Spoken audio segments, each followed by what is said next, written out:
Mrs. Neophyte Reviews and I decided to watch Friday the 13th and Friday the 13th Part 2 tonight.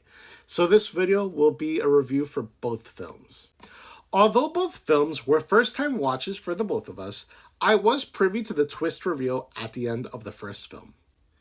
Besides the iconic theme that we all know for Jason, there's not much to remember about these films. I went into both of these films with really high expectations because of the fact that I know that Jason is such an iconic slasher. However, at the end of both watches, I was left a little bit underwhelmed, would be the best way to describe it. I have seen the 2009 reboot when it first released, so I am aware that that one is definitely far better than the first film was. I am going to review that one once I watch it throughout this watch through. But just so that you guys know, I do have knowledge of the 2009 remake. With that being said, the first film was good. I think it was a bit slow. I believe I remember texting my friend Dante about 40 minutes into the film and saying, hey, like, there's only been 2 unalivings by this point. Like, when is it going to ramp up in a way? And it sort of ramps up towards the end of the film. And obviously, once the final reveal is made, you see who the slasher is of that film. And you have the ultimate final climax at the end of the film. I do also like that they revealed Jason, because at first, while I was watching it, I was thinking to myself, I'm like, how did the studio manage to bring back people if there was no true reveal of Jason? But then, of course, Jason is revealed at the end of the film. So obviously that's how they hook audience members to come back and watch the sequel.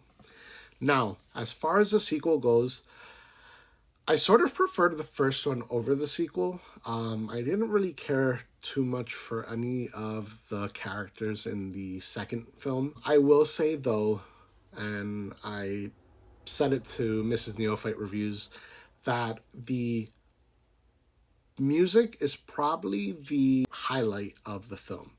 I think the use of the music, the score, to use and make those scenes feel tense, prepare you for what's about to happen, I think that's done well. I will say for both films, the jump scares are pretty predictable. There was, though, one in the second film at the beginning, and it was a cat that got me to jump and react. But there was that jump scare. But besides that, again, I sort of left feeling underwhelmed with these 2 films. I have been told that 3 and 4 are better. And again, as I mentioned, I have seen the 2009 remake, so I am looking forward to rewatching that as well. My valuable lessons from both films, I would say, is stay together with the group. When you separate from the group, that's always when slasher gets you. Second, listen to the weird people when they warn you. Justice for Crazy Ralph, because this guy was speaking truth. Third, take a working car with you. It's always the not working car that always ends up screwing the person, and the slasher ends up getting you. And the last one, when you have the slasher by the throat, essentially, take them out. These characters had, well, no, in the first film, the main character does finish the job. In the second one, though, what happened, Ginny? She totally could have finished the job. Paul, as well, could have finished the job, and they didn't. You guys, I'm looking forward to hearing your guys' thoughts on these 2 films. I'm sure that there are people that love these films, and I look forward to hearing your guys' thoughts. And as always, thank you so much.